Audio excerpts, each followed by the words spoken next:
Thank you for joining me today for our recorded class on showcasing Plant Select and how to plant smarter. So my name is Amy Lentz and I am an extension educator in Weld County for the Colorado State University Extension program. So let's get started. So I just want to go over first a little bit of history about Plant Select. So Plant Select is a program that was developed as a cooperative administered by CSU and Denver Botanic Gardens. The purpose of this program was to seek out, identify, and distribute the very best plants for landscapes and gardens in the Intermountain region of the High Plains. So if you look at the map below, this is the area in orange that they're focused on. So northern Texas, New Mexico, and then Colorado, Utah, Wyoming, Idaho, and Montana. So a pretty wide range, but all of these are in that Intermountain region of the High Plains. And so what they're looking for here are both native and adapted plants for most Western states. So not just limited to native plants, but also plants from around the world that are going to do really well in this area of the Intermountain High Plains. A little bit more about the history. Gail Weinstein was the former director of horticulture at the Denver Botanic Gardens, and she was integral in starting this program back in the early 1980s. It started out as more of a woody plant program between CSU and Denver Botanic Gardens to increase diversity in our woody plant selections. It was made official in the mid-1990s with the addition of many perennials to the program. And the first color brochure came out in 1997 with 5 plants. So a big feat, it took a little time, but that first brochure really got to feature those 5 plants, so that's great. They became a nonprofit in 2006 and hired their first director in 2008. They also have a board that's made up of 2 representatives from each Denver Botanic Gardens, CSU, and then grower members. So really, a cooperative program between all of these folks to offer these great plants for our gardens in Colorado and other places in the Intermountain West. So you can see here from this photo, lots of different publications and promotional materials have come out from Plant Select. They use a combination of brochures, like you see in the upper left-hand corner, small cards to hand out, like the Carolyn's Hope Pink Penstemon card, as well as having specific plant tags to go along with the Plant Select plants, with the logo and everything on them. They did put out a couple of books in about 10 years into the program. They put out Durable Plants for the Garden, a Plant Select guide. This was to really highlight and celebrate those first 10 years of Plant Select. And then more recently, they put out the book Pretty Tough Plants, which includes over 135 of these great water smart choices for your garden. And so that really highlighted the next 10 years of the program. They also have some online resources for you to use and to look up what plants are going to work well in your yard. So you can use their website to go to the Plant Finder, and there you can really search and dig down for that very specific plant that's going to meet your needs. They also have a garden map, which is really great, and I'm going to highlight that in the next few slides. This is going to show you where Plant Select gardens are throughout Colorado that are going to really showcase these plants and show you what they look like as they're growing at maturity. So it's a great thing to go and visit these gardens so that you can get an idea of what the plants look like, how they're going to react in the environment, and to help you make those choices. So let's go through a few of those gardens now. So when you click on that link on the Plant Select site under Learn, you'll see a tab there for demonstration gardens. And if you click on that, you'll find a map that's really interactive. You can zoom in and zoom out and find your area and locate these gardens near you. There are a ton of gardens to visit, and I recommend trying to get to as many as possible. So I want to highlight just a few that are in the Front Range area here in Colorado. So this one is the City of Fort Collins Xeriscape Demonstration Garden, and you can see there that they've put in a nice garden outside of their offices. We also have a Plant Select demonstration garden at Colorado State University, located at the Trial Gardens, the annual flower trial gardens, kind of around the pavilion area off of Remington Street. Lots of different plant choices there. Everything is labeled and easy to identify. Also in the city of Fort Collins, you'll find the Gardens on Spring Creek, a very large garden, public garden that you can go visit that has a ton of Plant Select plants to highlight. There's another demonstration garden called Treasure Island Demonstration Garden in Windsor, Colorado. This one is located along the Poudre Trail, and they have a very large perennial garden, a grass garden, as well as a food garden and a rose garden. So featuring Plant Select plants throughout. Next, I've got a few pictures here from the High Plains Environmental Center. This is located in Loveland, somewhat near the interstate. Pretty easy to find, but tucked in the back of a neighborhood. This is a lovely garden with a lot of new features that they've just recently built and really highlighting a lot of Plant Select plants here as well. If you live in the Berthoud area, you can search out the Conservation Gardens at Northern Water. It's located behind the building and open to the public. Just have to walk your way around the back there. They've got a lot of really nice gardens featuring both natives and introduced adapted plants, as well as they have some great grass plots there for you to see what kind of low water turf grasses you can use on your property. So another really great option if you're in the Berthoud area. There are some gardens in Greeley. This one here is the University of Northern Colorado and the City of Greeley's Xeric Demonstration Garden. This one is located on Reservoir Road in Greeley. And again, lots of great options for you to go look at and get these ideas of what's going to work well in your yard. Another one in Berthoud is at the Berthoud Community Library District. This one is a smaller garden, but very nicely kept and really highlighting some of those great perennials that you can plant. And then just to give a shameless plug, we have the Weld County Extension Demonstration Garden. This one was implemented just a couple years ago out in front of the Weld County Extension Office at Island Grove Regional Park. So many of these are Plant Select and low water use plants.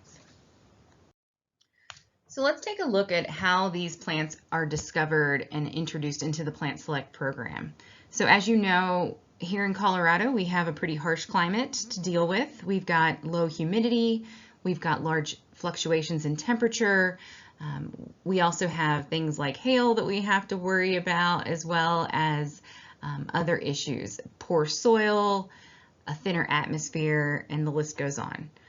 So really, the people that work for Plant Select to find these new plants are looking far and wide for those things that are going to really be tough to grow here, tough enough to handle being grown here. Easier to grow here, though, I should say. So what they're going to do is they're going to look for introductions. They're going to make selections based on first appearance in the market, and sometimes these introductions are going to get patented. They also have recommendations. These are plants that have been on the market for some time, but maybe deserve a little bit greater use in the landscape. So the introductions are ones that haven't made it to the market yet. They're going to be just coming on, and then also, again, they're looking back at plants that are already out there that they might be able to then put into this program to highlight them more. All right, so you might be asking yourself, well, where are all of these new plants discovered? And it's actually quite fascinating.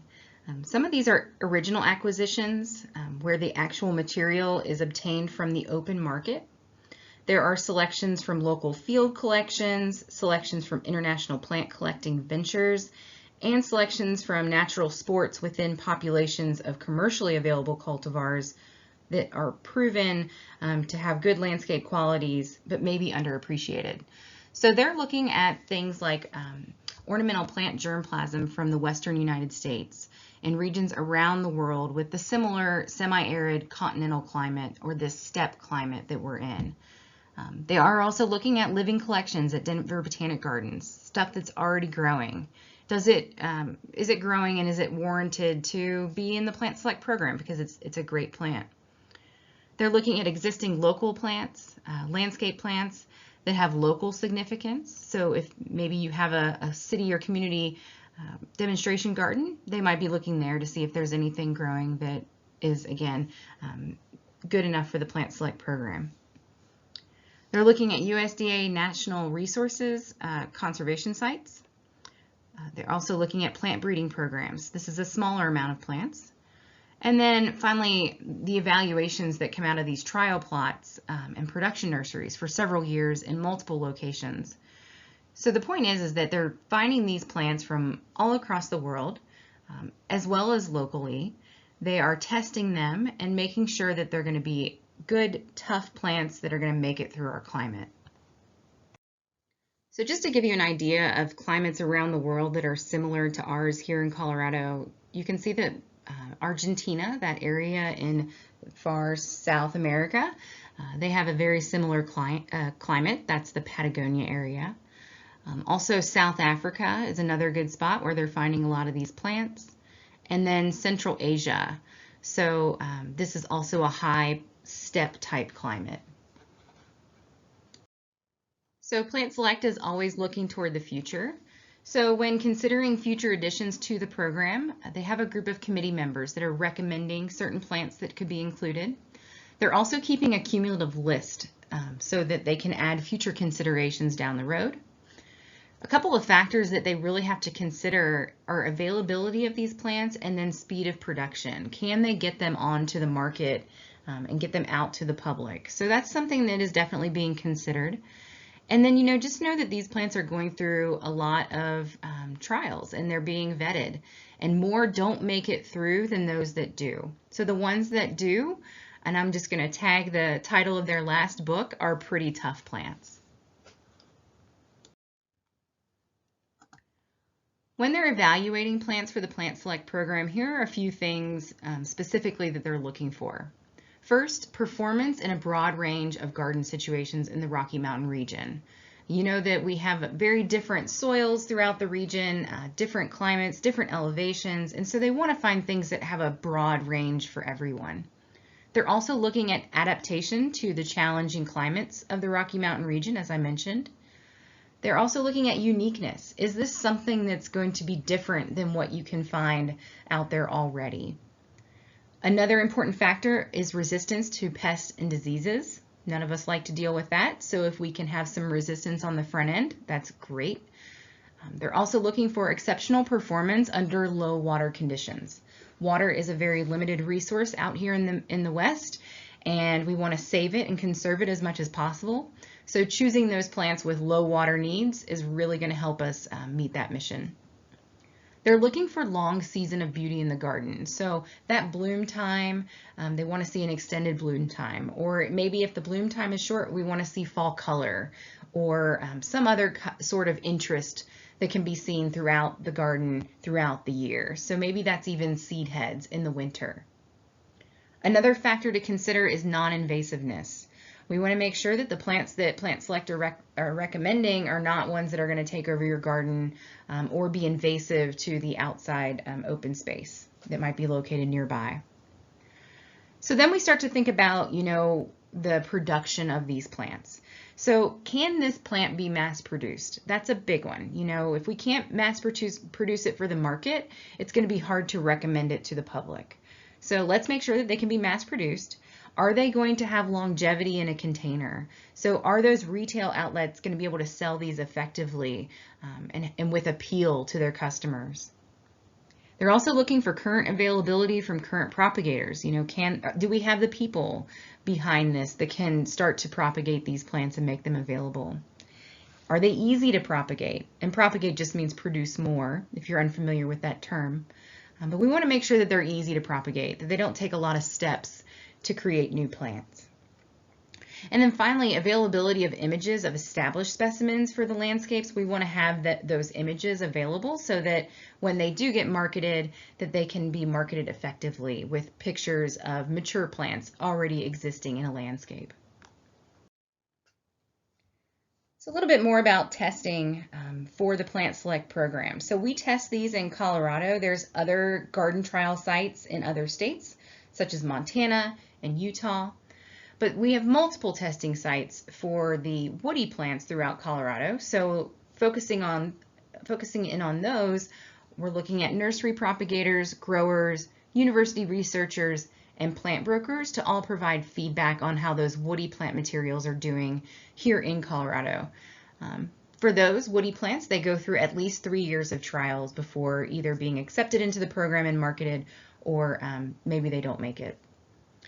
There's also 2 sites for testing herbaceous plants in Colorado, and that's at the CSU Campus Trial Gardens in Fort Collins, trial gardens at Denver Botanic Gardens at the Chatfield Farm site. There's also, as I mentioned, international trials going on. Those are not open to the public, but they are happening. And with the perennials, or the herbaceous plants that are going into this program, they're going through a 2-year trial process to make sure that they meet all of their requirements before adding into the Plant Select program.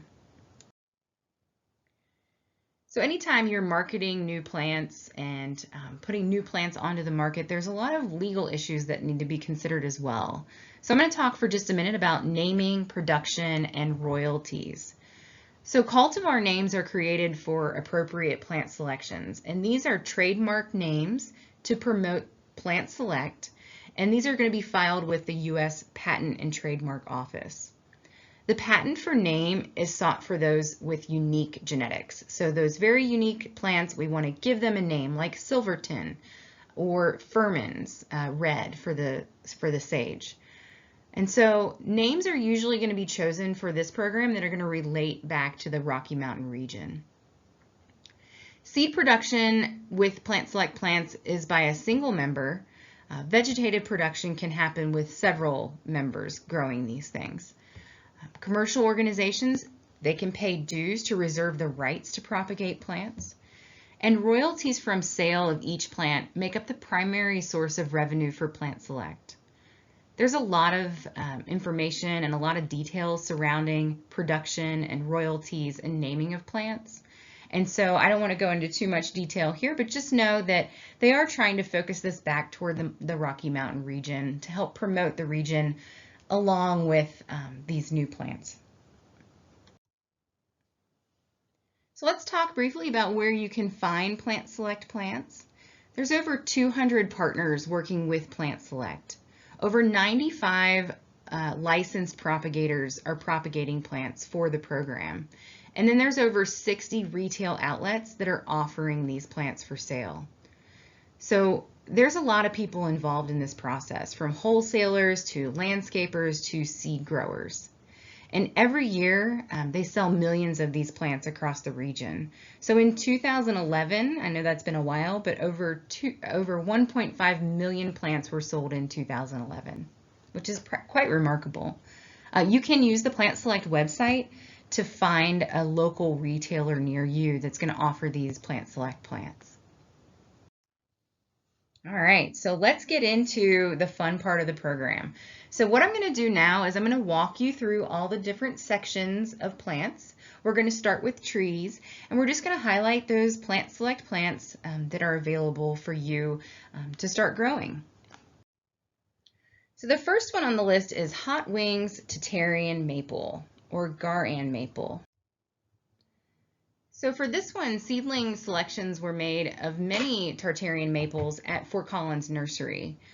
It's a small to medium-sized tree. It's adaptable to our soil, and unlike a lot of the other maples that are out there, this one doesn't have the issues with being chlorotic from iron chlorosis that a lot of other maples have. The Hot Wings Tartarian Maple can make a great street tree, as well as a nice landscape tree. Probably one of the most unique features of the Hot Wings Tartarian Maple are these great red samaras, or seeds, that are shown in summer. It also has good branch angles, and so if you know anything about trees, you know that you want to have good branch angles that can hold up to snow loads, especially out here in Colorado. Another great feature of the Hot Wings Tartarian Maple is its fall color. It's got really nice, bright, reddish orange fall color, so adding to that seasonal interest. And again, those attractive seed pods. So you can see here just how interesting and cool these little seed pods are. Typically, you don't see the red wings on the samaras like you do on the Hot Wings Tartarian Maple. Probably how it's got its name, right? And then there again, you can see a picture of the whole tree in its entirety. So a great selection for Colorado. Another one that's a Plant Select plant is the Russian hawthorn. And so here you can see a picture of the tree itself in its entirety. And let's talk a little bit about some of the details. So the Russian hawthorn is a great tree to provide year-round interest. It's going to have nice flowers, it's going to have nice berries, as well as some fall color. So it is truly the best hawthorn for our area. The fruit on this is going to be red, prolific, and attractive to wildlife. So if you're trying to bring some habitat into your garden, this is a good one to do that. I don't know how to stress this enough. It is very drought tolerant.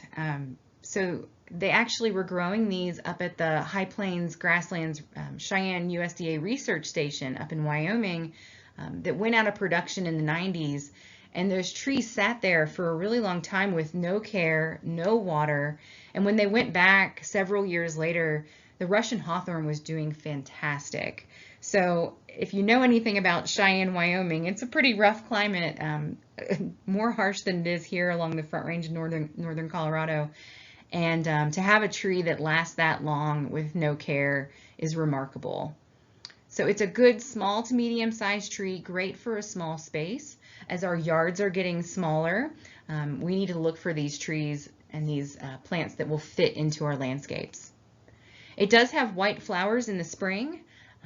It's not as smelly as other hawthorns. Some hawthorns tend to have an odor to them when they bloom, but this one I haven't noticed anyway that it has any kind of offensive odor to it. So beautiful spring blooms, and let me go ahead and show you a picture of that. So here you can see those spring blooms on the Russian hawthorn. Absolutely gorgeous and very full of blooms. So really nice to add that interest in the spring. Here you can see the Russian hawthorn used as a hedge. This photo comes from the University of Colorado in Boulder. And then I mentioned it does have some fall color to add to that seasonal interest, kind of a yellow fall color.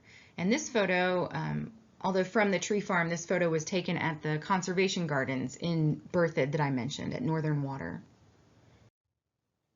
So there you can see the tree again, just in its entirety to get an idea of how big it is, and it does have a nice wide spreading crown for such a small tree.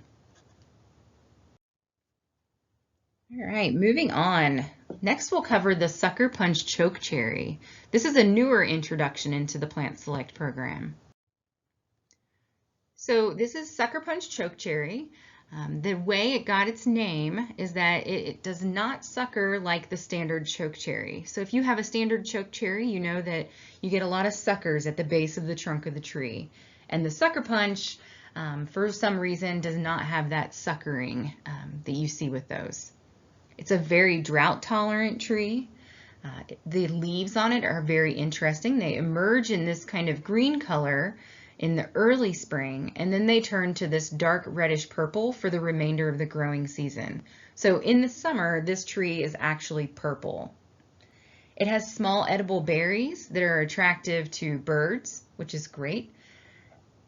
It's a medium-sized tree, so a little bit larger than the Russian hawthorn we just covered. This one will get to be about 20 feet high and 15 feet wide at maturity. And like I said, it has very low water needs. It can handle a little bit of moderate watering as well. Here's a picture of the attractive spring blooms of the Sucker Punch Chokecherry. I love these. They look like little bottle brushes of white flowers. And then there you can see the seasonal color during the normal growing season being that dark purple or burgundy color. All right, so let's move on to some of the shrubs that are available from the Plant Select program. Our first one that we're going to talk about is Cheyenne Mock Orange. And you can see this is a nice flowering shrub to add to your landscape. So Cheyenne Mock Orange was another one that was kind of tested and discovered up there at that Cheyenne USDA research station. This is one that survived for many years after the research station went out of production. This one was introduced into the Plant Select program in 2001, so it's been around for quite a while. Very cold hardy, kind of a little on the larger side for a shrub at maturity. This one can get to be 6 to 9 feet high and 5 to 8 feet in width. It gets this nice white bloom on it with an orange center, and that usually shows up from May through June. It has a very nice fragrance to those blooms as well. As far as the habit of this shrub goes, it's pretty upright and has a little bit of arching to its branches. And again, very drought tolerant, as it was grown up there at the Cheyenne Research Station and in that harsh environment. So here you can see Cheyenne mock orange being used in a planting. And so this is on the smaller side right now. As this shrub grows, it will gain a little bit of size to it. So again, keep in mind 6 to 9 feet in height at maturity, and then 5 to 8 feet in width. So make sure you give it some room. And so here again, you can just see that another photo there of the Cheyenne mock orange in bloom. Just gorgeous. All right. Our next plant that I want to talk about is one of my favorites. This one is called Autumn Amber Sumac. So Autumn Amber Sumac, also called Rhus triloba, is a prostrate form of the three-leaf sumac. So it's more of a spreading type shrub or a ground cover shrub. It's really great for walls or for large open areas. It prefers low moisture, and it prefers those xeric garden conditions. So when you're talking about things like xeriscaping, this is a great shrub to add into the mix. It makes a nice, again, a nice ground cover. It has glossy bright green leaves and an amber to reddish fall color. I personally think the leaves are one of the most attractive features of this plant. I love that glossy green color, and they're all very perfect and nice looking and just really tidy in my opinion. So mature size on this. So the Autumn Amber Sumac, and again, this is a ground cover form of this, of the normal three-leaf sumac. The height on this is only going to get to be about 10 to 14 inches. So again, low growing. But you really need to make sure that you give this plant plenty of room to spread out, because it's going to spread to a width of 6 to 8 feet. It does prefer full sun, and one of the great qualities of it is it's deer resistant. So if you have deer in your area, this is a good one to plant. This one was added to the program in 2014. So here you can see the plant kind of creeping over a wall. So it's great for trellises, great for walls, has that arching habit to it to hang over the edge. So really nice form. Here you can see where it's used to fill in a space. So if you've got that spot in your yard that's hard to grow other plants and maybe you don't have a lot of water in that area. Again, this is a xeric ground cover shrub, so it would be great for filling in large areas like you can see here in this picture. And then that fall color. We always look for that great fall color, and this is one that does not disappoint. All right, so let's go ahead and cover the manzanitas. So I'm going to cover the three of these together, and then I'm going to talk specifically about the Panchito manzanita. So there are three manzanitas, Panchito, Mock Bearberry, and Chieftain, that were introduced into the Plant Select program, each being just a little bit different from the other. So these are broadleaf evergreen shrubs. So they're going to have that green color throughout the summer, and then also into the winter, those leaves are going to hang on. They have pink flowers and some fruit, which is nice to add to the evergreen foliage. Most of these are going to be hybrids from the Uncompahgre Plateau in western Colorado. So sourced locally when they were introduced into the program, but then hybrids of those. Coloradoensis is a spreading form, whereas the Chieftain is more of an upright form. And once you get these manzanitas established, they're going to be very xeric in nature and aren't going to need a lot of water. So let's talk specifically about the Panchito manzanita. This is the Arctostaphylos X coloradoensis, so the spreading form. So this one will get to be about 24 inches in height, but again, give it room to spread out at 3 to 5 feet in spread at maturity. It's going to have those nice pink flowers in early spring, and as I mentioned, very low water needs after it gets established.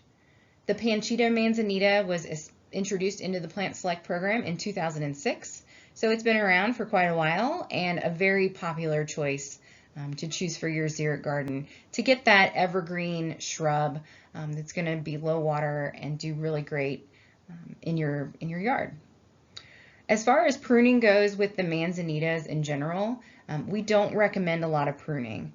Just prune it back to get some damage corrected, maybe to remove a couple limbs if they're starting to die off. But this is definitely not one that you want to cut back hard every year or shear or anything like that. Just let it grow, let it do its thing, and then just go in there and make those corrective pruning cuts as needed. So there again, you can see all three of those manzanitas that are in the Plant Select program. Panchito on the left, the mock bearberry in the middle, and then the chieftain off to the right. So let's talk about one of my favorite shrubs for the Plant Select program. This one's called Pawnee Buttes Sand Cherry. And it gets its name Pawnee Buttes because it was growing native in the Pawnee Buttes region, which is pretty close to where I live in Colorado. So again, it's native to North America. It was discovered on a hike by a couple of horticulturalists. So again, they're finding these plants in so many different places in so many different ways. This one is a native sand cherry that was low growing and has this blue-green foliage to it. It does get white flowers that bloom in the early spring. I have 3 of these personally in my yard, and they're just about ready to flower, and here we are in the end of April. So let's see. Also, it has these nice red, maroon, black fruits. Once those flowers get pollinated, they turn into some fruits, which is great for habitat, great for wildlife. As far as size on the Pawnee Buttes sand cherry goes, they get to be about 18 inches tall, and they spread again to 6 feet. So very similar to that manzanita we just talked about. Give it some room, make sure it's going to have that space to spread out. So almost like a shrubby ground cover is how you have to think of these. This one is very drought tolerant. So you definitely, once you get it established, you can back off of that watering. And just like the manzanitas, this one does not like to be pruned too much. So just prune it to remove some, some issues like dead branches, or if one is, going into a spot it doesn't need to go, then you can just prune back branch by branch as needed. Here you can see those white flowers in the early spring. Great for pollinators, great for bees, great for butterflies. And then also the Pawnee Buttes sand cherry offers some nice fall color. So you get this nice red fall color that's really great at that time of year. And then again, you can see more of that fall color as it moves further into the fall season. So that's Pawnee Buttes sand cherry. Again, one of my favorites, pretty tough plants. I've got mine in a xeric situation, and they're in their 2nd year and doing just great. The next one I want to talk about is Apache Plume. This is one that's got kind of a wild habit to it and a lot of interest in the flowers. So Apache Plume was discovered in southwest Colorado into New Mexico. That's its native range. Very unique in that it has these flowers and fruits at the same time. So that's just something that you don't see very often with plants. It's very xeric, and it does great in poor soils. So if you've got heavy clay, or you've got maybe some sandy, low nutrient soils, this one's going to do really well. As long as it's not in a wet situation or has wet feet, it definitely does not like to be in a too moist of a situation. The little flowers on these, the white flowers that you can see in the picture there, are 5-petaled flowers. And then those are going to change into, once pollinated, into that feathery type fruit that you see in the pink flowers. Those are actually fruits. So those pink fruits are going to persist well into the fall and even into the winter, so providing that seasonal beauty throughout the year. As far as size goes on the Apache plume, you're looking at 4 to 6 feet high and 4 to 6 feet wide. So a larger shrub for your landscape. So here you can see the picture of the plant in full so that you can see how large it is, and then all those profuse blooms and fruits all over the plant.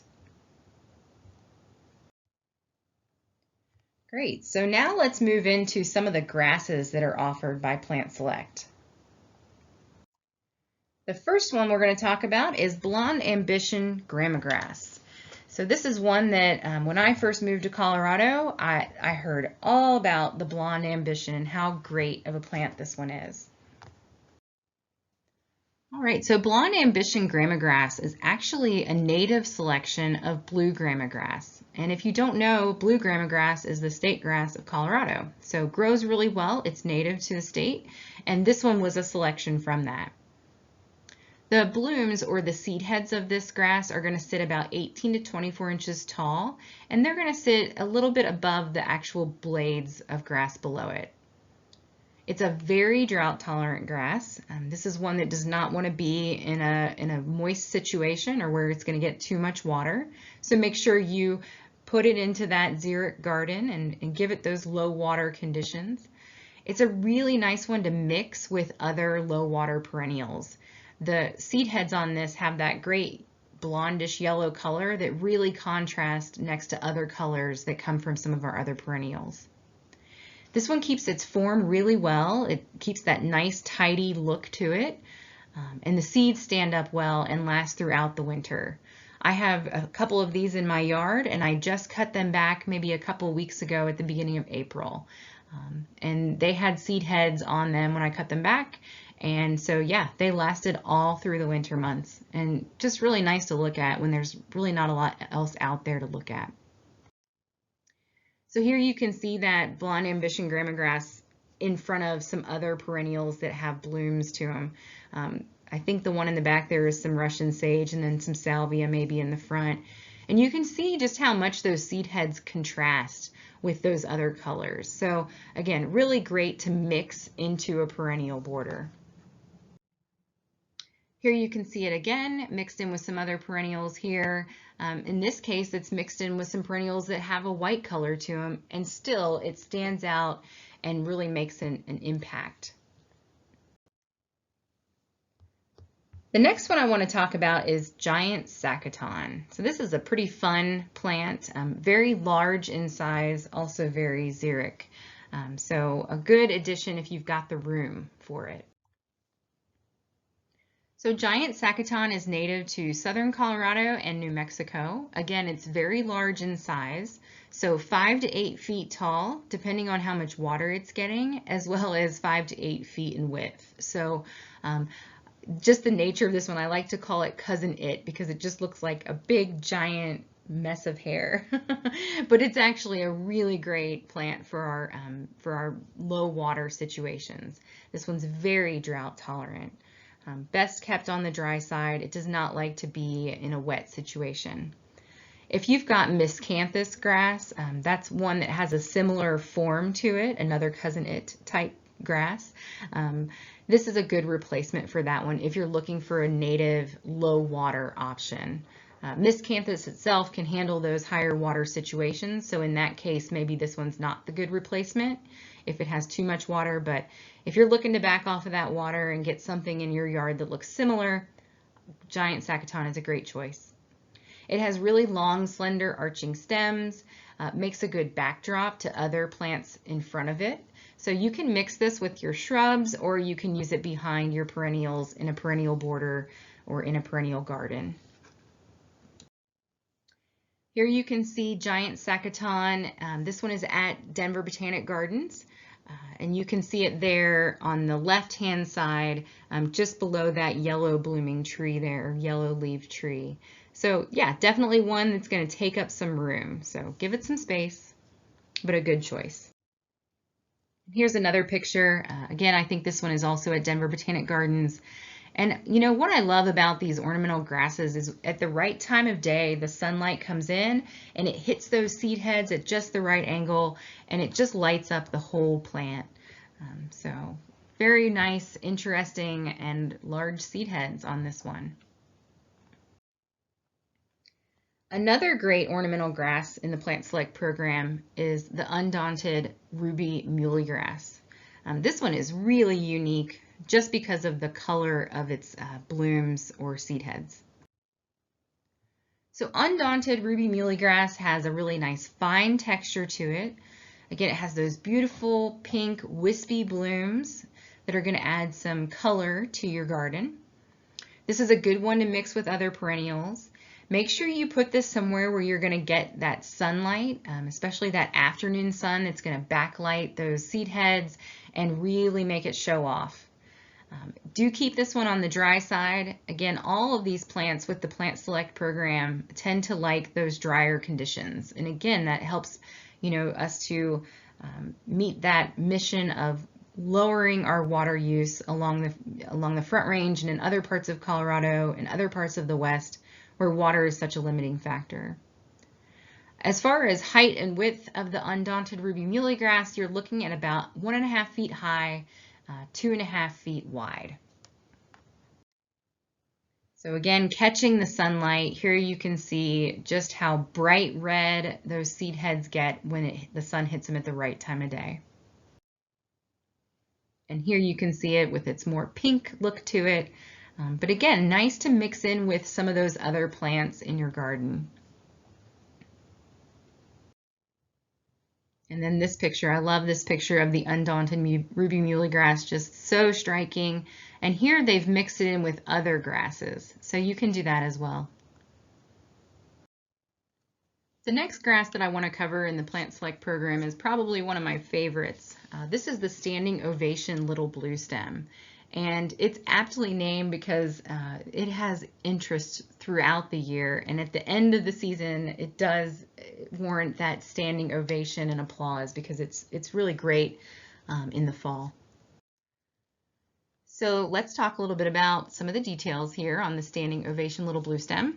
So this one, and I think one of the main reasons I love it so much, is it does well in poor dry soils. So if you've got a tough spot, Standing Ovation Little Blue Stem can probably handle that spot. It is native to North America. Little Blue Stem is native to my county in Weld County. This one has a really nice tight habit. It has bluish green leaves in the summer.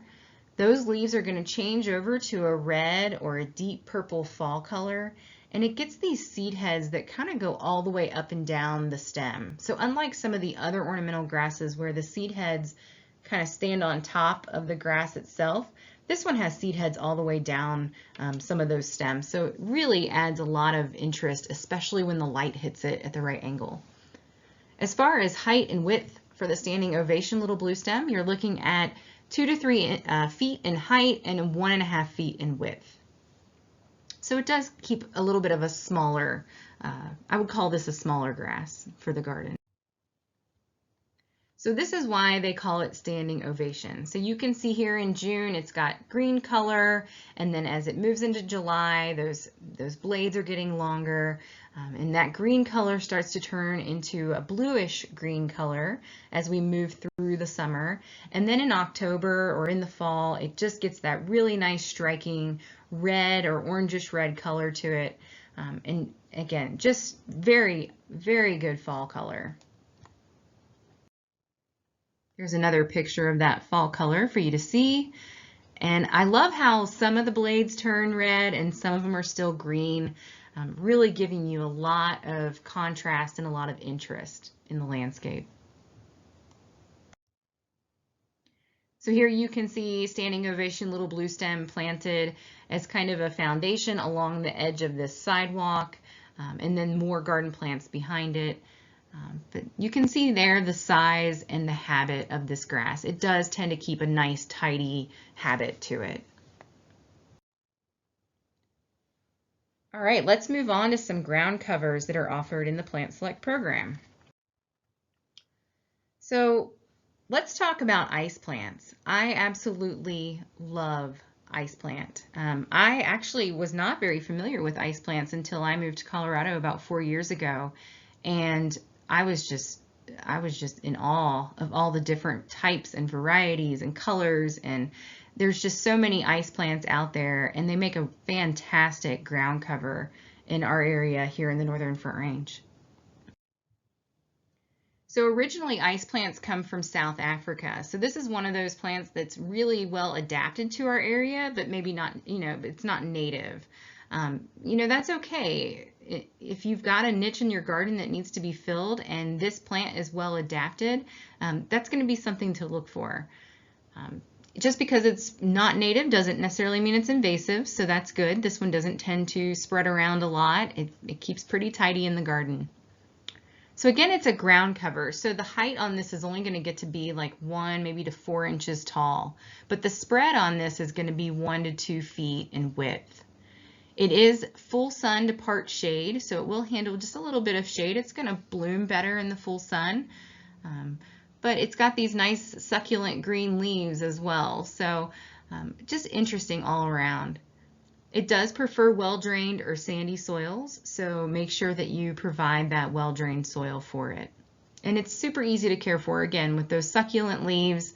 It can handle lots of different conditions in the garden, and we're growing these at the demonstration garden at our extension office in Greeley, and they are doing fantastic. So there's going to be a lot of different types of ice plant that you can get through the Plant Select program. Lots of different colors. And so I want to go through some of these with you just to highlight each one individually. So the first one we're going to start with is Red Mountain. And Red Mountain was selected from a group of seedlings that were grown from a wild collection that was made in the Eastern Cape of South Africa. And it was definitely chosen for its brilliant red flowers. This one also has a little bit more of a compact habit to it. The next one is Starburst.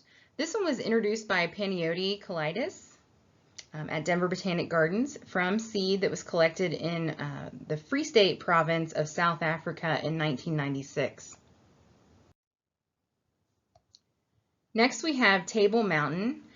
This one, the parent seed was collected by Panayotis from Denver Botanic Gardens, found in the foothills of the Drakensberg Mountains in South Africa in 1996. And this one just has a really nice purple color to it, and I personally have a few of these in my yard, and they're doing fantastic, and they're beautiful, very striking color. Another good one is Lavender Ice. This one was discovered by owners Diana Capon, and I apologize if I'm not pronouncing the names correctly, but Diana Capon and Marilee Barnett at Perennial Favorites Nursery in Rye, Colorado. And this one was a sport of the Table Mountain. So a genetic mutation that came out more of this lavender white color. And so they introduced this one into the program for that fact. Lavender Ice, aptly named. So the next one on our list is Mesa Verde. And Mesa Verde was a spontaneous hybrid that happened between a dwarf form of Delosperma cooperi and a couple other Delospermas. All species of these were native to South Africa. This one was in trial plots at Denver Botanic Gardens in 1997. The variety name is actually callidus, named after Panayotis. Allen's Apricot is our next one, and although it's from South Africa, Allen's Apricot was actually discovered as a chance seedling by Alan Tower at Tower Nurseries in Spokane, Washington. Beautiful peach color to the Allen's Apricot. And we have these growing at our garden in Greeley, our extension garden, and they're doing beautiful and really lots and lots of those peach colored blooms. Red Mountain Flame. So this one has a really nice color to it. This one was discovered by David Salmon, Waterwise Gardening, in Santa Fe, New Mexico, and it was in an evaluation row of seedlings in Santa Fe. So love the Red Mountain Flame. And then Fire Spinner. This one has unknown parentage from other Plant Select varieties, but brought to us through Panayote. Granita raspberry is a newer introduction into the Plant Select program. This one was discovered by John Steierman among his plantings of fire spinner. So a sport of a sport, who knows? So they just keep coming. Lots and lots of different ice plants for you to choose from with tons of different colors. Got a few more. The next one is Granita orange. This one is also a newer introduction. This one really does stick pretty close to the ground and spreads pretty vigorously, so a little bit more spreading than some of the other ones. So those are all the different ice plants that you can choose for your garden. Again, just so much variety there, and you could do a whole garden with just ice plants if you really wanted to. All right. So next on our list is Silver Heels Horehound. This is another great ground cover. So the Silver Heels gets about 4 inches high, but it spreads to 18 to 30 inches in width. It has a very neat habit to it. Probably the most interesting feature of this plant is the furry foliage. So lots of little fine hairs all on those leaves that make it really nice for added texture. We talk a little bit from time to time about creating sensory gardens where we really draw into the senses, and this is one that really meets that touch sense because of its furry foliage. It does prefer full sun, but it can handle a pretty wide range of soils, so clay, loam, or sandy soils. This one's going to do pretty well. It can handle moderate watering. It can also be pretty xeric in nature, so you can put this in a low water garden and it will do just great. You do want to cut these plants back in late winter. It's going to help to rejuvenate them and give you that new flush of growth and keep it nice and full. So here you can see another picture of the Silver Heels Horehound. Another unique feature of this is when it does get water, get rain, is those little water droplets will sit on top of those leaves because of those hairs. And it's really neat to photograph when the water hits it. And then here you can see it's in a rock garden situation, a really great plant for those crevice gardens or those rock gardens because it's going to fill in and just look so natural next to those rocks. The next one on our list is Canna Creek buckwheat, also known as sulfur flower. So Canna Creek buckwheat is a really good border perennial or ground cover plant. It has these masses or drifts that you can have among rocks. So great for a rock garden, great for a crevice garden. Also very xeric in nature, so will do great in a xeriscape. This one is not for wet areas or frequent irrigation. We want to make sure that the Canna Creek buckwheat is definitely on the dry side. It likes low organic matter soils, as do a lot of these Plant Select plants. So don't feel like you need to heavily amend your soil before planting, because again, these were all chosen because of their adaptability to our native landscape. Even though they're not all native to here, they're well adapted. Canna Creek buckwheat can handle full sun to part shade. It has very little maintenance involved once it's established, as long as it's put in the right spot. It is native to the western slope of Colorado near Grand Mesa, and it's widespread in that area. I was on a tour of Rocky Mountain National Park last year, and this one was growing on the other side of the Continental Divide, on the western side of the divide, and doing just beautifully. So Canna Creek, if you don't know, is near Grand Junction, and this one was discovered by Dermot Downs in the 1980s. So here you can see a picture of Canna Creek buckwheat. This one's at Denver Botanic Gardens. So beautiful yellow flowers, again, also called sulfur flower for that yellow colored flower that I love because it sits pretty high up above the foliage below. So really nice contrast. Here's another picture for you. You can just see again those large masses of blooms. Sometimes those blooms will be yellowish in color, other times they'll be more red in color. I'm personally not sure if that's a genetic thing or if that's reacting to the environment. The next plant on our list for the ground covers is Turquoise Tails Blue Sedum. So Turquoise Tails comes to us from Kelly Grummins and Scott and Lauren Ogden. They're some plant innovators that work closely with the Plant Select program, and they definitely have a part in bringing us a lot of new plants. Heirloom species of this are going to be native to the Mediterranean.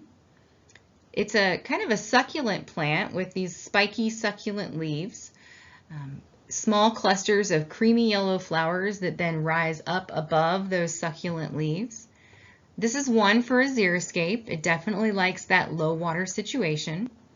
It's hardy to zone 5A, so that's a little bit on the cusp for some of us up in the elevations, so you may have a little bit more trouble with this as you move into the foothills in the mountain areas.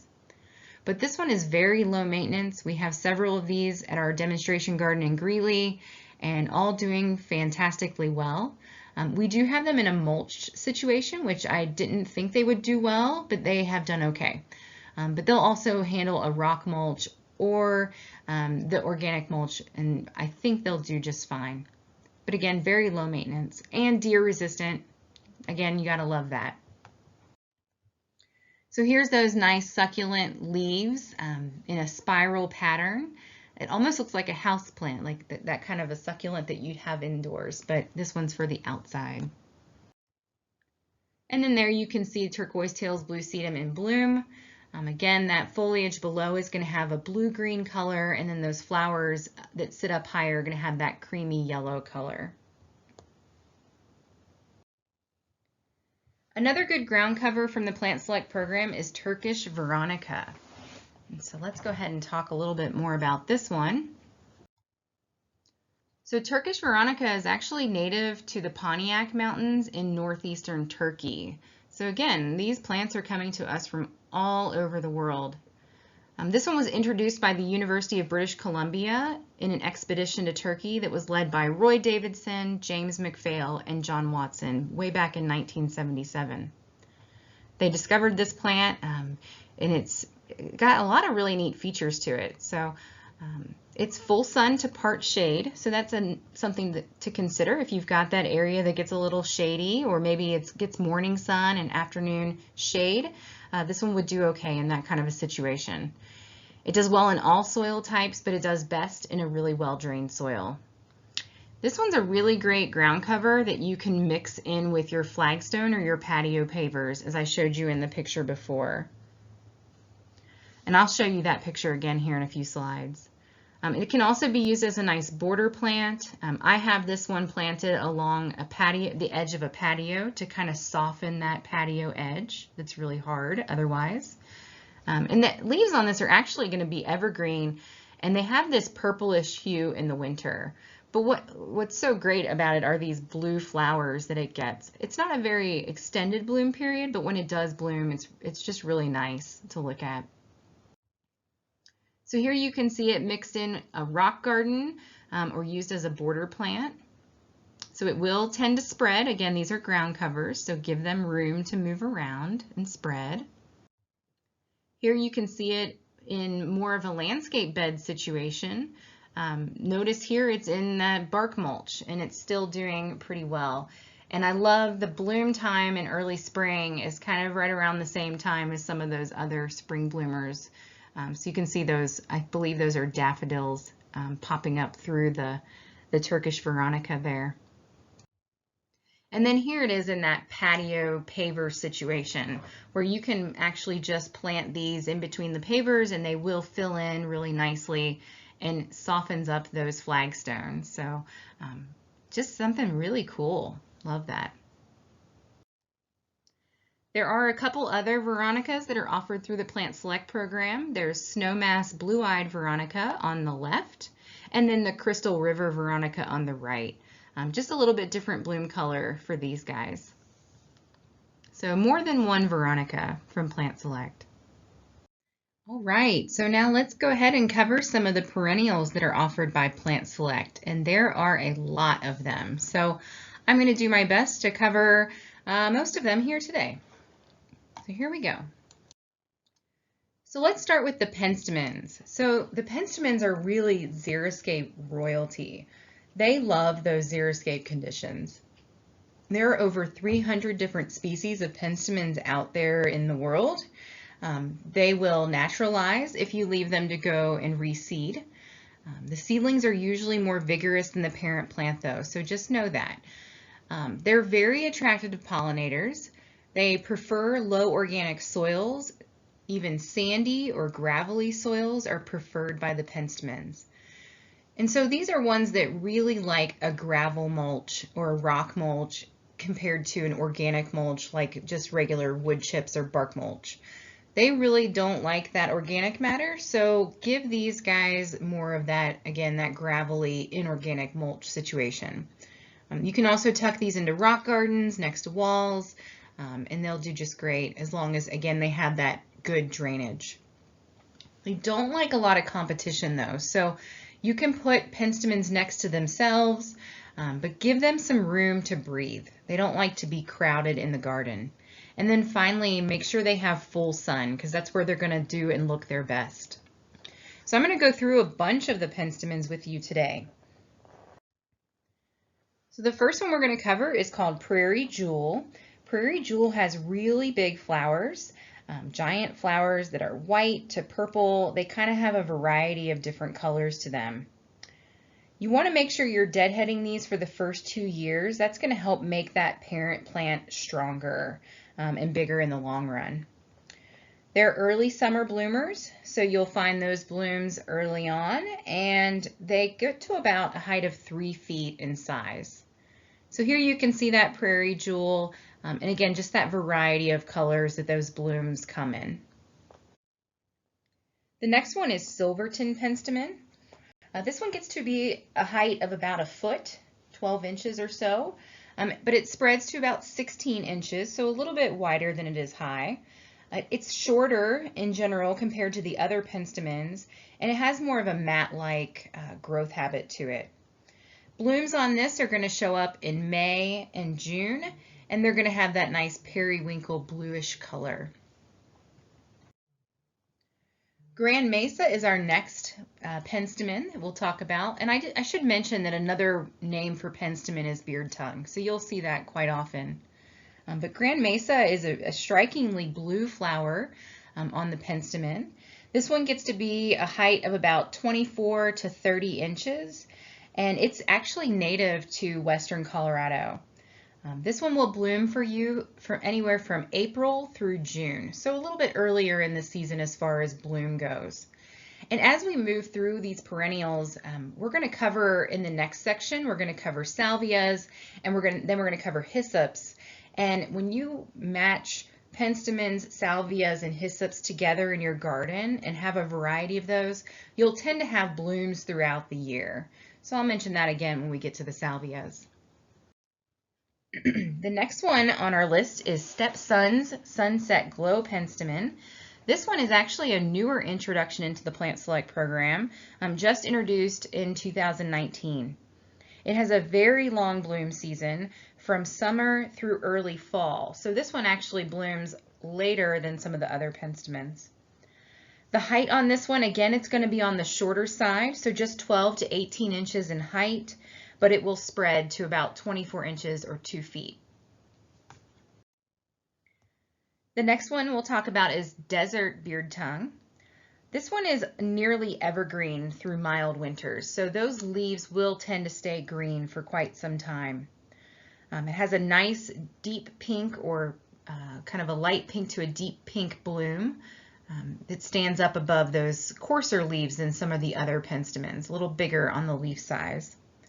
The height of this is going to get to be about 3 feet tall, and then the spread about 18 to 20 inches. And the bloom period for this one is going to be from May through July.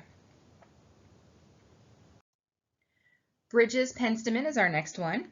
This one has nice reddish or coral colored red blooms to it. The height on this one will get 24 to 36 inches high, as well as 24 to 36 inches in width.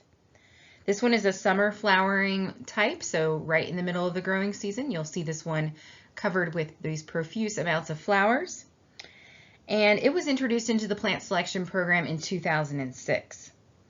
So we actually planted this one at the garden in Greeley, the extension demonstration garden, and we had it in too much shade, and we had it in the bark mulch, the shredded bark mulch, and it really didn't do very well in that kind of a situation. So we have now moved this into full sun and put it with more of the gravelly or rock mulch to hopefully hope that it will do better. So again, with a lot of these penstemons, almost all of them, they really are going to prefer that inorganic rock mulch and very low water, full sun growing conditions. The next penstemon to cover is the Coral Baby penstemon. This one is very cute and tiny, and it's like a little dwarf form. This one will bloom from May through July. This one was selected out in 2015 and introduced into the Plant Select program through Kelly Grummins. So mature height on this one, only 16 to 20 inches high, and then just 12 to 14 inches wide. So definitely keeping a more compact habit than some of the other penstemons. And this one will do great in a rock garden or a crevice garden where you need to fill that tighter space. Red Rock penstemon is our next one. This one's another a Mexican-American hybrid. So this was a cross made by Bruce Myers. It has a long and later bloom period from June through August. So again, later in that summer season. This one was introduced into the Plant Select program in 1999, so a long time ago at the very beginning of the program. And the height on this one is going to get to be about 14 inches high and 14 inches wide. So keeping, again, a little bit more of a tighter habit than some of the other penstemons. Shadow Mountain penstemon is a great selection for the garden if you're looking for that late spring bloomer that'll bloom into summer. This one is a cousin of the Red Rocks penstemon we just looked at. It'll get to a mature height of 18 to 24 inches high and width of 14 to 18 inches high. It's a little bit larger. And this one was introduced into the Plant Select program in 2007. So beautiful pinkish, purplish, lavender blooms. You'll notice too that a lot of the leaf structures of these penstemons vary greatly. Some of them have the thinner leaves, like you see here, more of the grass blade type leaves, and then others will have the wider, coarser leaves, like some of the ones we looked at earlier. Our next one is Carolyn's Hope Pink penstemon, and this will be the last penstemon that we cover. This one is another Mexican-American hybrid, similar to the Red Rocks penstemon that we covered just a little bit ago. So this one was developed in Colorado to help raise funds to support breast cancer research at the University of Colorado Cancer Center.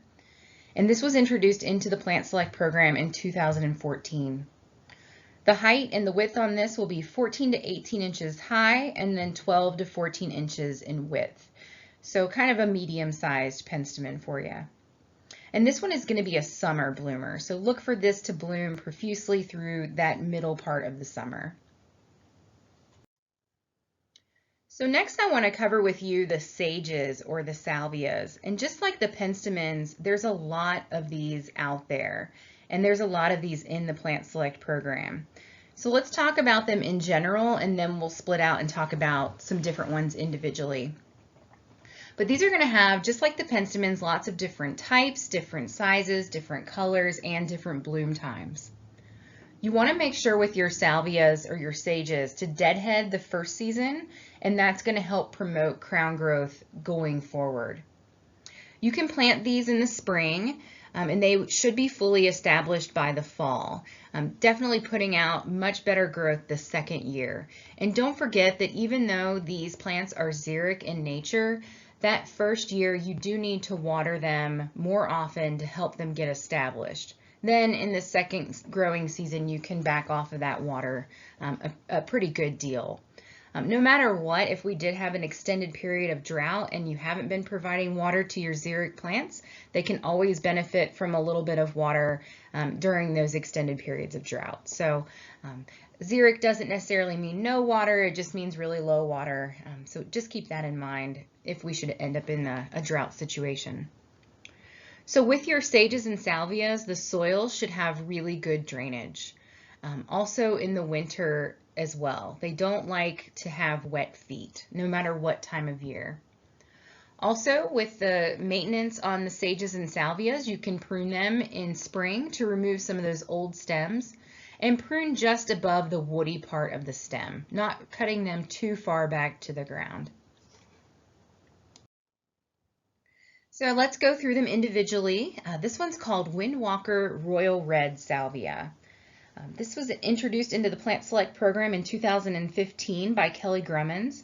The bloom on this is going to be later in the season, so June through October is when you're going to see these really vibrant red blooms on the Windwalker Royal Red. Mature height on this will be 36 inches to 48 inches in height and 36 inches in width. So this is a pretty large plant, perennial for your garden. So give it a few feet in either direction, you know, in width to make sure it has enough room to spread out.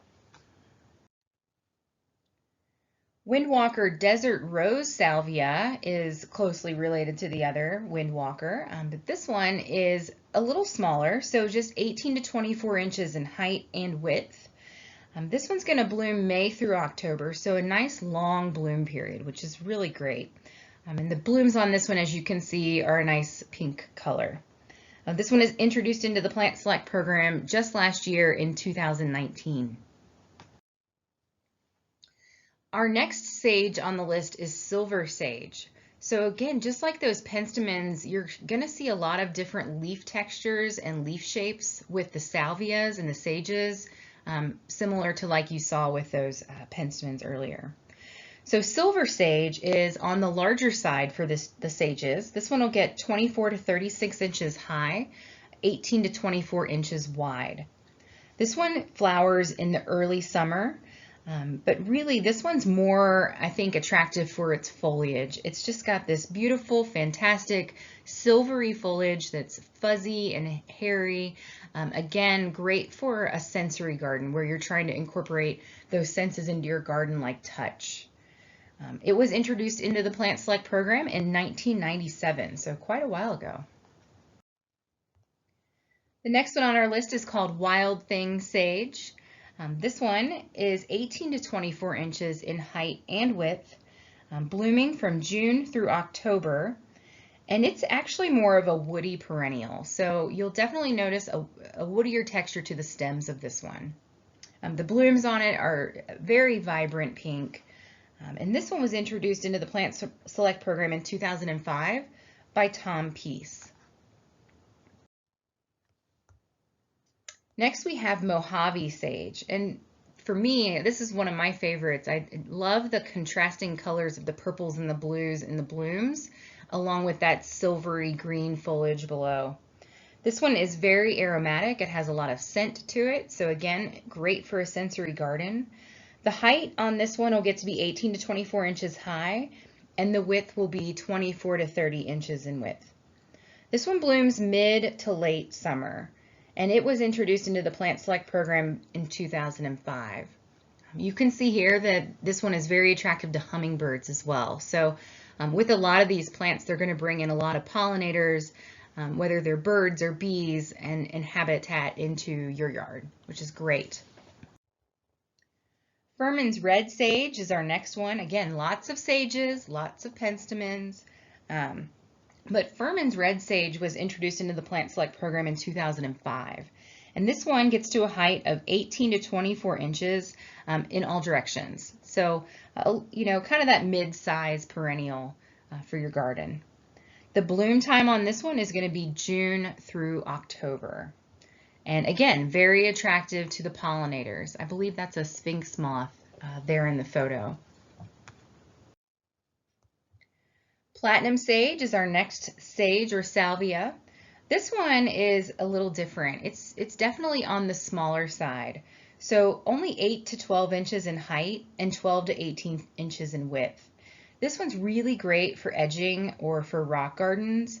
It's a slow spreading, almost like a ground cover type plant.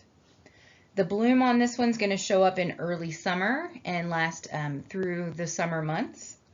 And this one was introduced into the Plant Select program in 2006. So platinum sage, a very nice plant for a rock garden or a crevice garden. Our next one is Vermilion Bluffs Mexican sage. This one is hardy under protected conditions. So, it's not the most cold tolerant plant. So just know that going in. Maybe you can put this in a more protected site in your landscape. The height and width on this, so for the height, it's 36 to 40 inches tall, and then 20 to 30 inches wide. So definitely a little taller than it is wide. Also adding that nice red color to the garden. And this one will bloom August through October, so it's a later bloomer. So you can pair this with some of those earlier blooming sages or earlier blooming penstemons, and adding that bloom color through your garden throughout the summer. This one was introduced into the Plant Select program in 2007. The next one on our list is the Autumn Sapphire Sage. Beautiful blue blooms on this one, a little bit smaller blooms than some of the other sages, but really, really attractive nonetheless. It gets its name Autumn Sapphire, one from its blue color, but also because this one is going to be a late season bloomer. This one can get on the tall side, but most likely it's going to keep in the 18 to 24 inch height and width. And this one was introduced in 2016 to the Plant Select program. Shangri-La sage is our next one. This one's on the bigger side for the sages. This one will get to be 2 to 3 feet high and 2 to 3 feet wide. And you'll notice that the leaves on this one are a lot larger and a lot more coarse in texture. This one will bloom from spring to summer, so a little bit earlier in the season, but still a pretty long bloom period nonetheless. This one was actually discovered as a chance seedling in California and made its way into the program in 2017. And then finally, the last sage that we're going to cover today is the Cashmere sage. This one gets 36 to 60 inches high and 18 to 30 inches wide. So much taller than all the rest of the sages that we just covered, getting up to almost 5 feet if it's really happy. It's an early summer bloomer, and this one was introduced into the program in 2004. And again, just notice how different all of these sages have been. We've seen different bloom types, different bloom sizes, colors, different leaf textures, different size plants in general. So really, there's just so much variety with the sages that you can add a lot of that to your garden. So we're going to move on to the hyssops next, and that's kind of the third group of the big three that I like to call the big three. That's just my opinion, but if you put penstemons, salvias, and then the hyssops in your garden and mix those up with lots of different types, you should be seeing bloom color throughout the year, or through the growing season anyway. So let's get started with some hyssops. So before we get into the general traits of the hyssops, I just wanted to show you this picture here to represent all the different variety, again, that you can get with these, similar to the penstemons and similar to the salvias we just covered. There's lots of different types of hyssops out there. In this picture here, moving from left to right, we've got Sonoran Sunset, Sunset, Coronado, and Coronado Red. So again, there's going to be a lot of variety as we move through these hyssops. So in general, the hyssops are going to get to be about 15 inches tall. There will be some variety depending on what type you plant. They do prefer full sun to part shade and dry. So if you have a part shaded area that's on the wet side, these may not do as well as if they're in dry shade or part shade.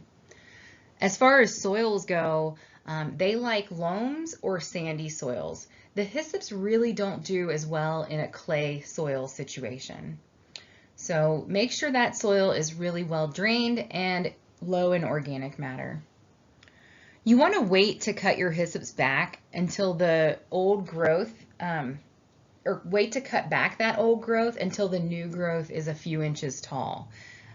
Just leave them up through the winter. That adds interwinters to your garden, but that way you're not stressing them out before they go into the cold season, and they'll rebound much better if you wait to cut them back until you start to see that new growth growing. Blooms on these are going to be midsummer to frost. So we're moving into the later part of the growing season, but again, if you pair these with salvias and penstemons, you're going to get that bloom, those blooms showing up in different parts of your garden throughout the summer months. They are deer resistant, which is great, but they're also attractive to bees and hummingbirds, as you can see in the picture here. As far as cold hardiness goes with these, you're looking at zones 5 to 9. So if you're in one of those cooler areas or up in elevation a little bit, I'm not saying don't try them, but just know that they may not come back after a hard winter.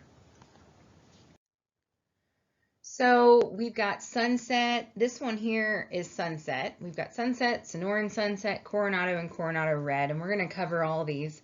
But in the picture here, you can see the Sunset. And this one's generally going to be about 15 inches tall.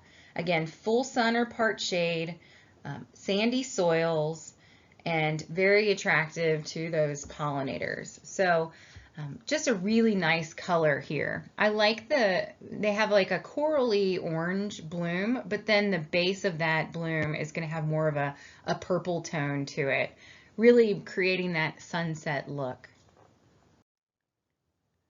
This one here is Coronado. It has more of a peachy orange color or a light orange color.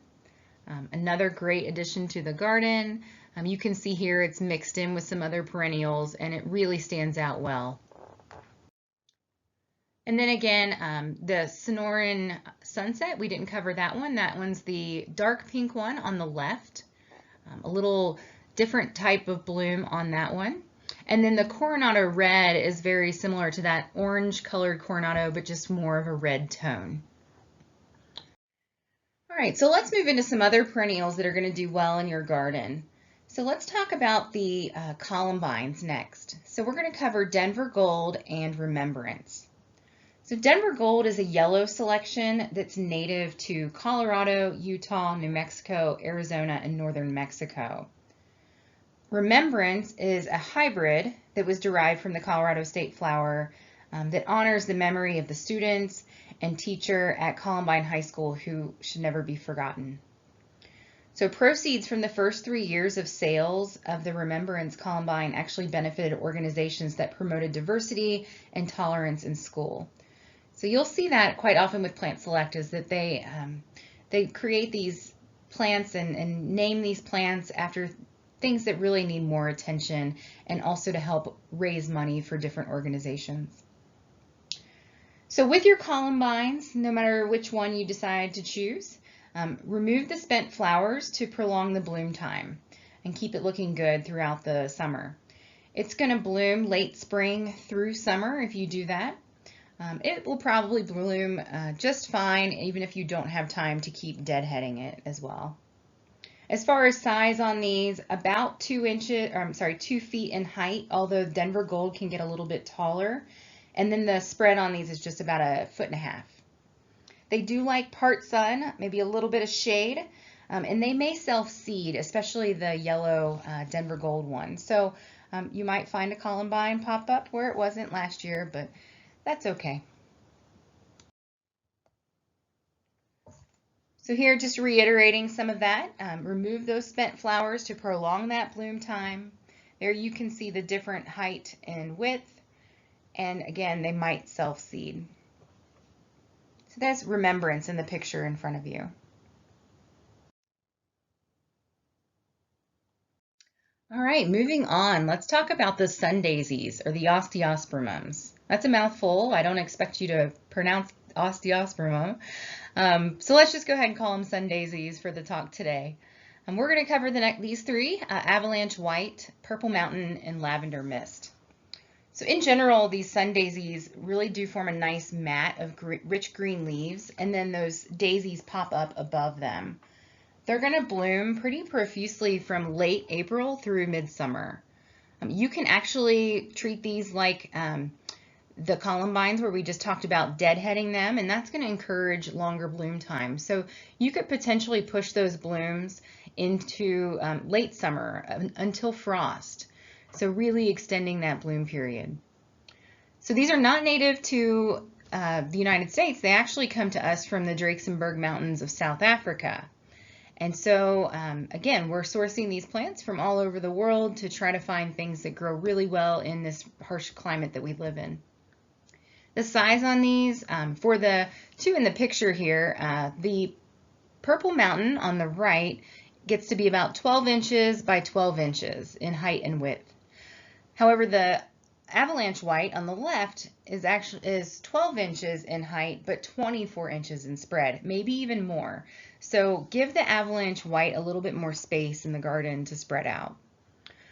The Purple Mountain on the right was an early introduction back in 1998, and then the Avalanche White was introduced into the Plant Select program in 2011. So here you can see the blooms of the Avalanche White. Every now and then they'll have a little darkness right around the center, but really nice white daisy-like blooms.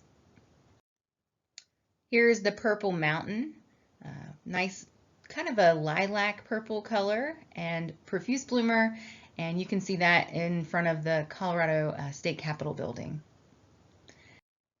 And then finally, Lavender Mist is kind of a nice mix of the two. It's got that white color, but with the really light purple edges to those petals, and then a little bit of purple toward the center of that flower as well. So those are the sun daisies. Again, really great options for rock gardens, for crevice gardens. They definitely like the drier situation. They're very xeric, and I would say these are going to prefer that rock mulch over the bark mulch, but I think they're pretty adaptable to a good number of growing conditions. So again, there's lots and lots of perennials that are available through Plant Select, and so I'm trying to kind of consolidate a little bit because I want to make sure that you get a good variety of different plants. So I thought I would throw together all of the yellow daisy-like flowers and cover those as one unit. So here you can see the Colorado Gold Gazania on the left, and then moving toward the center, we've got filigree daisy, Engelmann's daisy, and chocolate flower. Lots of different plant styles here in the yellow color scheme. I will say that we have grown the Engelmann's daisy at the Weld County Extension Demonstration Garden, and it is just really a great plant, very low maintenance. And then the chocolate flower, we're also growing that one in our extension garden, and that one has, no joke, it has the smell of chocolate. So get your nose down right at the petal when these things start to bloom, and it'll smell like a Hershey Kiss. So if you're on a diet and you can't have chocolate, get yourself a chocolate flower. It might help, stave off those cravings a little bit. But again, lots of yellow flowers that are available through the Plant Select program to add that nice bright pop of color to your garden. A few more let's go ahead and cover. Let's talk about some perennials that are better for the shade. And that's one of those places in the garden, especially here, it's hard to find good plants that grow well in the shade, especially the dry shade. So we're going to talk about Spanish Peaks Foxglove. This one gets to be about 12 to 18 inches in height and then 10 to 12 inches in width. It's got these nice rose pink flowers that bloom in early summer. And again, this one thrives in that dry shade. So like a lot of these plants, this one is native to a different region of the world. This one's native to South Central Spain and Eastern Portugal. It can be really long-lived in the garden if it's in a good spot and it's happy. And this one is pretty low maintenance as well, so always a good bonus. Another perennial for the shade is the Snow Angel Coral Bells. We have several of these planted at our extension demonstration garden in Greeley, and they're in a pretty good amount of shade. They're underneath of a redbud tree, and they are doing just wonderful. The snow angel coral bells, it has foliage that's about 6 inches tall, and then 8 to 12 inches wide. And then above that foliage, you're going to get the bloom sitting there at about 12 to 15 inches in height. It gets these reddish or almost magenta colored blooms, and it blooms all summer long. One of the more unique features, though, of this particular coral bells is that it has variegated foliage, and that just means that it has white and green either striping or edging in the leaf pattern. So yeah, something that you don't normally see is variegated foliage on coral bells. So again, this one's going to perform the best in dry shade. Look for those sunnier locations that might need just a little bit more water if it is in a sunnier spot. So if some of them are under the shade and some of them are in the sun, they're going to just have a little bit different watering needs. And like some of the other perennials we've talked about today, if you remove those faded flowers, you might encourage more and get a longer bloom time. But this one already has a pretty long bloom time. Let's cover a couple that have a really unique form to them. So architectural interest is something that we look for in our plants, and this one does not disappoint. So this is Regal Torch Lily, and it's got this really nice torch-like bloom that sits high above the foliage in the lily family, so it's a grass-like foliage. But you can see that bloom has a really nice red into orange into yellow color to it. So just very interesting, adding a focal point to your garden. You might also hear these being called fire poker, another name for these. So that's Regal Torch Lily. Another really unique form to a plant is one called Red Birds in a Tree. And you have to really look closely at this one to notice that subtle architecture that's just so interesting. But if you look at the bloom on the lower right-hand corner, you'll see that they actually do look like little red birds sitting in a tree. So hence its name. I like to joke that horticulturalists, we always like to state the obvious when we're naming plants sometimes. So you can see here, very attractive to pollinators, especially those hummingbirds. Hummingbirds love deep-throated red flowers, and this one definitely fits that niche for the hummingbirds. Another one with a really unique architectural form is the hopflower oregano. This is one of my personal favorites. I don't know, I just don't see very many plants out there that look like this, and I love the wacky, the weird flowers. So hopflower oregano gets its name because it does kind of look like hops. It also looks a little bit like oregano in the leaf structure. So put 2 and 2 together and you get hopflower oregano. This is a good one. It's going to be kind of low growing, almost ground cover like and spreading. Not very tall, but great for rock gardens, great for walls or edges to hang over something. So that's hopflower oregano. And then we have moon carrot. So this is the last one of the perennials that I'm going to cover today. But again, such a unique form and interesting architecture to this one. Called moon carrot because it does kind of resemble a carrot. Looks like it's in that Apiaceae family, but also looks like it may have grown up on the moon because those flowers are just kind of weird. But I love that strangeness to it. And just very interesting. This is definitely a conversation starter. All right, so let's move on to the last section today, and these are the petites that are offered by Plant Select. So one of the goals of Plant Select is to provide plants that do well in little tiny small spaces. We have a lot of alpine or crevice gardens around the Colorado area. And so people are out there growing rock gardens, and petites are really great for filling those smaller spaces. So again, we're creating these miniature mountain scenes all over the area. And these are worldwide. Rock gardens actually originated in Czechoslovakia. So anywhere where there's these mountainous areas, we're always trying to mimic nature. So we create these mountain scenes with rock gardens or crevice gardens or alpine gardens. In these alpine gardens or these rock gardens, we can place perennials, we can put shrubs that are really small. Even small trees can fit into these types of design situations. Rocks are going to create lots of different microclimates, and this is another interesting thing or fun thing about creating one of these crevice gardens or alpine gardens. The south side of those rocks are going to be xeric. They're going to get the sun. The north side of those rocks are going to provide some shade and protect the water availability that's there, so you might get some moist shade on the north side. The east side of the rock is going to be great for sun-loving plants that like their sun in the morning. And then the west side is going to be great for those sun lovers of the evening.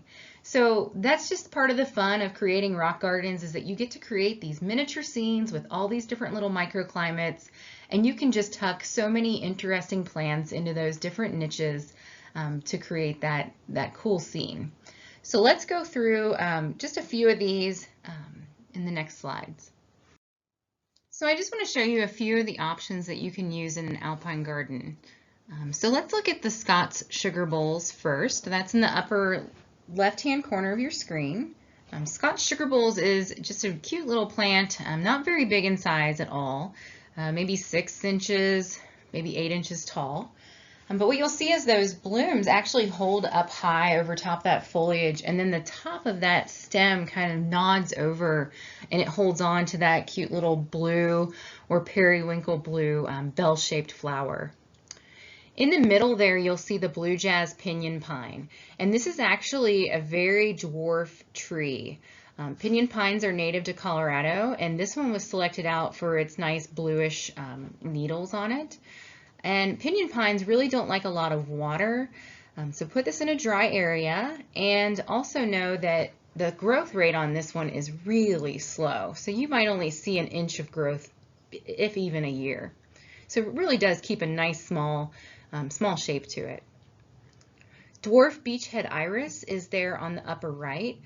This is a really miniature sized iris, just a few inches tall, maybe 6 to 8 inches tall, and has almost like a Siberian iris look to it.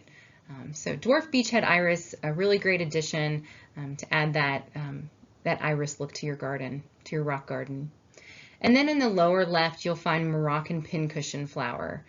This one's really great. It'll fill in those spaces in between rocks nicely, covering up the ground around those rocks. And then it has this mat of foliage with these pink, light pink colored blooms that stick up above that foliage. Really just a nice, almost like a ground cover type plant for the alpine garden.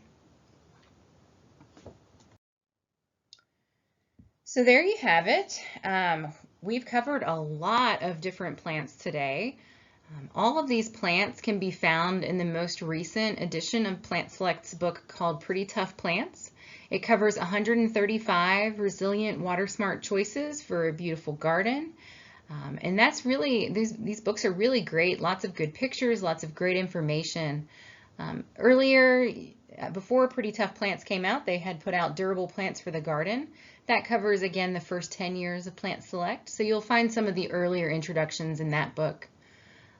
Also be on the lookout. Your master gardeners tend to have, at their informational booths at farmers markets, they'll tend to have some pamphlets with different Plant Select plants in them for you to take home and look at.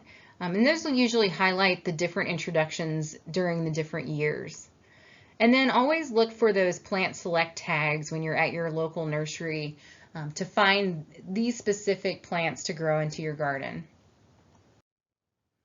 So thanks for joining me today. I hope you've learned a lot about Plant Select.